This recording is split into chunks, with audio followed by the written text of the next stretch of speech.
wearing clothes. There was none of this education yet. And even though there was no such education yet, the moment the clothes came off, they immediately tried to cover themselves because they felt shame. They felt embarrassed and humiliated. Allah didn't tell them to feel humiliated. Allah put that in the fitrah of a human being, in the nature of a human being.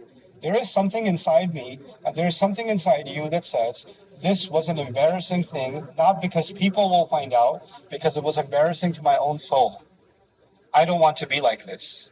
I don't want to humiliate myself. And they desperately try covering themselves any way that they can. Just like when we make a mistake, we want to cover ourselves up any way we can. There's a desperation. And it's not just covering ourselves up from the eyes of people. There's another dimension to this covering up. And that is that when I make a mistake, it's hard for me to admit it. I want to pretend that I'm not naked. I'll do anything I can to cover myself up, to defend myself. You may know people like this. You may know people that if you go to them and say, have you ever made a mistake? They say, no, I've never made a mistake. What are you talking about? The only mistake I made is listening to you. They can't admit that they make a mistake.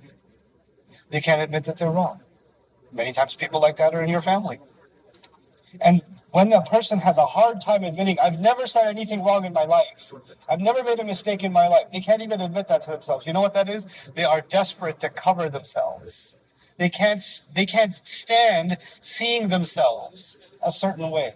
So they have to pretend that there's nothing wrong ever. Cover, cover, and cover.